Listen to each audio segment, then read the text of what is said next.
out there, my name is Milesy and welcome to my channel. Today I've got an Augtarlion watercolor set. It has 12 colors because a lot of the ones that I've been getting have had a lot of colors. So I wanted to take a look at one that was teeny tiny.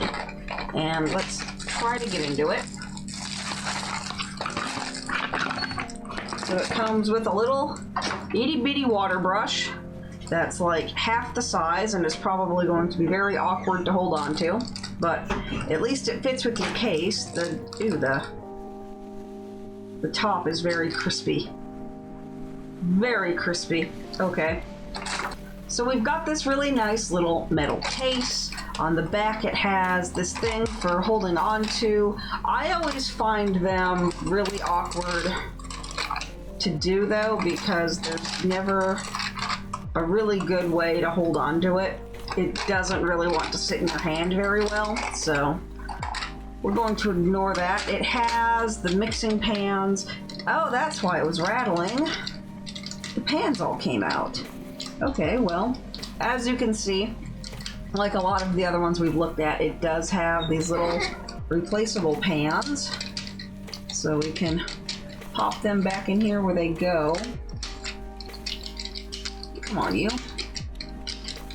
Ah. So they do pop out in and out really easily. Also, I don't know if you can see this, but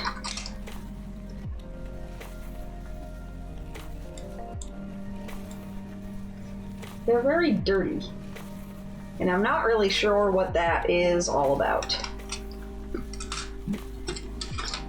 So right off the bat, they look very similar to a lot of the other ones we've looked at. So I still don't have a little spritzer bottle, but let's go ahead. We'll take the mixed media pad that I looked at in another video. I want to see how well it holds up to watercolor. So let's grab ourselves a fresh brush and a little bit of water and just kind of taking a look at it here. So far, it does again seem like a little bit will go an awful long way. We also get that lovely rattle from the entire thing moving around. I notice it has no white. So these feel really thick almost, if that is a good word for it. I don't like this. Can this whole thing come out? There. Maybe that will be less noisy. Not really. So they do have a lot of really rich colors. I will give it that. I need to be careful here because I'm kind of taking up the whole thing already. I love the colors. They're very bright. So we have a black, but we don't have a white. Okay, so we've done that. Up here, they're already pretty dry, so really wet down our brush.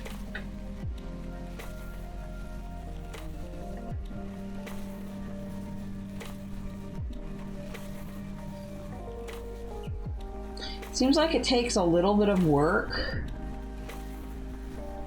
but the paints do reactivate. Let's look at this darker blue.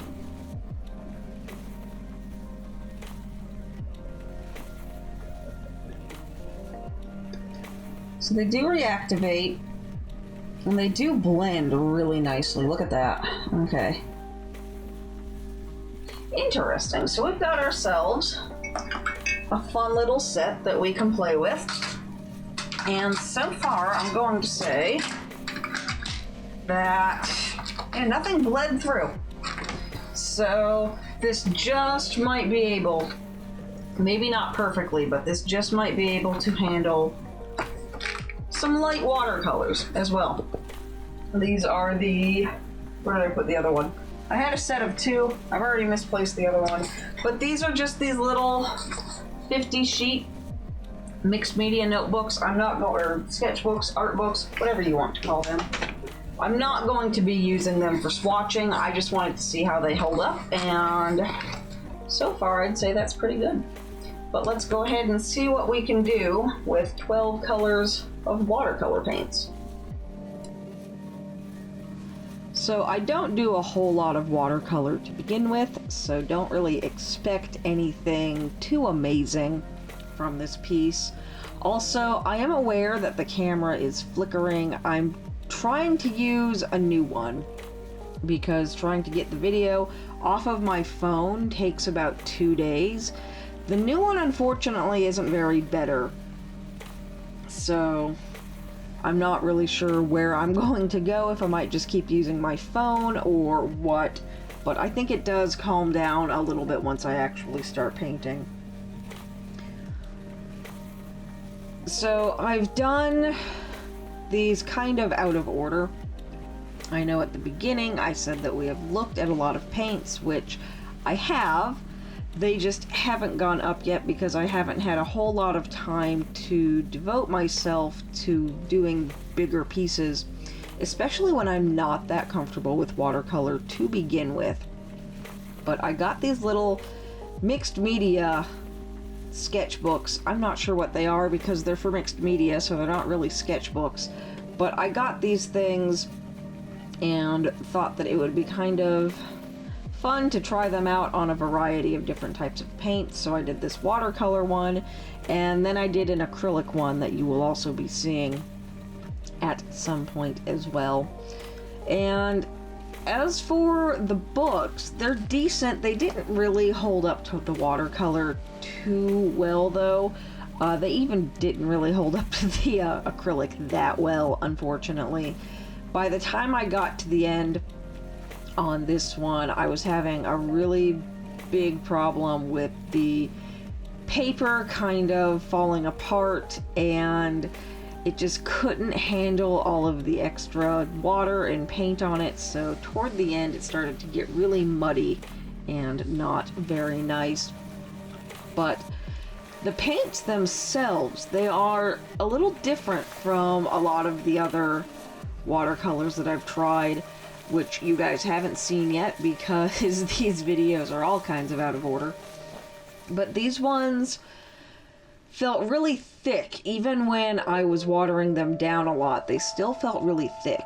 So for half pans, they do seem to want to go a very long way. I don't know if the video right now is freezing for you guys or if it's my computer. If it is freezing, I apologize. But these paints were really interesting because they didn't feel like watercolor, they didn't feel like gouache, they didn't feel like acrylic. They were very odd. And so it kind of got to a point where in order to get enough water to really make them feel properly watercolory, I had to grab my syringe and just drop some water into the palette to make it work, because these are really weird. And I know I'm kind of off the screen for a lot of this. I couldn't see the viewfinder on my camera where I had this set up, so I'm going to move it the next time I try this. I'm not going to give up on this camera right away, because I think if I just have it a little bit farther away from what I'm working on, the white balance shouldn't be as difficult to control as it's been. It's kind of not a great camera, but it was a cheap, affordable camera. So I don't, like I said, I don't do a whole lot of watercolor. Most of what my experience is in is acrylic. So a lot of what I was doing with this piece was more mirroring some of the acrylic techniques that I use. I want to get better at learning how to layer and how to kind of put the colors on top of one another and use them that way, because I feel like I could get a lot more depth out of it that way. One thing I did try to do later on was use some clean water on the sky to kind of soften things out and put some clouds in there because this set did not have a white. And with these paints being as opaque and really weird as they are, having some white would have made it very easy to add some nice white fluffy clouds up there on top. But for some reason, they gave us a whole bunch of shades of brown instead. And I was talking to my husband about that. I had noticed a couple of the watercolor sets that I got recently didn't have white in them. And he asked, why do you need white? Why can't you just add more water? And adding water and adding white will both lighten up a color, but they will do it in different ways. So adding white to the color will help brighten it. Adding water to the color will lighten it up. So you can see how my blue sky goes from a brighter blue to a almost non-existent blue.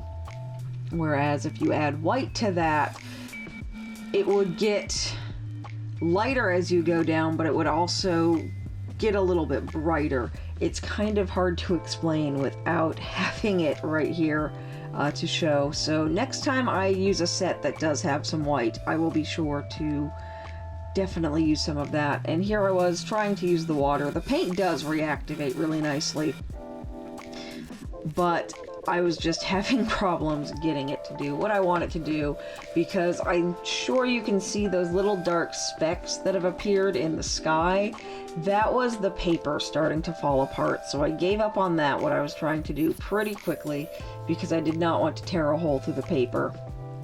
It was starting to work, I was starting to get there, but it just wasn't really working. And another thing I should have done, which I did not, was I should have let the paint dry a little bit more in between layers. I wasn't doing a very good job at that, and the reason why was because of this new camera that I'm using. When I have my top-down camera, that is attached to my computer, and that one I can pause and restart on a whim, and that makes it really easy to cut out areas where I need to wait for something to dry or I need to get up and do something.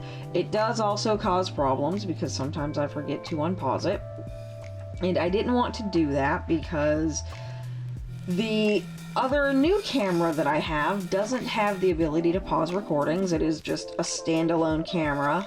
It doesn't attach to my computer, so it doesn't have the ability to pause, and I didn't want to deal with having a bunch of different recordings that I had to stitch together.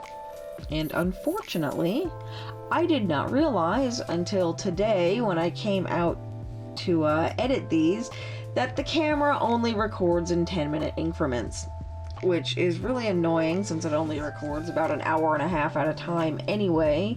So that's another reason I'm not sure I like this camera. I might try to do something else with it where I can hopefully use it as a hard-lined webcam and do it that way. We'll see. I don't know. I think I might be able to get some stuff in there, do some fiddling, and I think maybe adjust the cameras as I record rather than doing it in post. That might actually be easier, because the quicker I can edit these videos, the better it will be for me. So here I had noticed that the paints could be really opaque if I used them in the right way.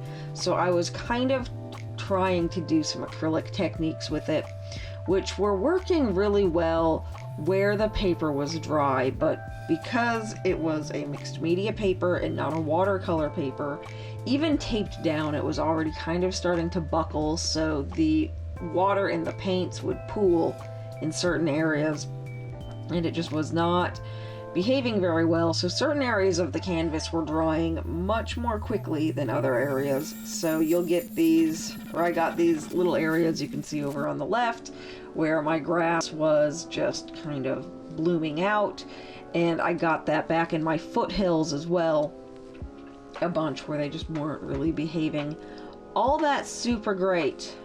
But it did mostly work out. Unfortunately, when I got to the trees, that's where it all really fell apart. What I should have done, I think, was do the trunks in green instead of the brown that I'm using right now, because the brown oversaturated the color and made it really difficult to keep the individual trees from standing out. But I think had this had been acrylic, it would have looked really nice, but the paper just wasn't behaving. So if it had been acrylic, or if it had been watercolor paper, this probably would have looked really nice.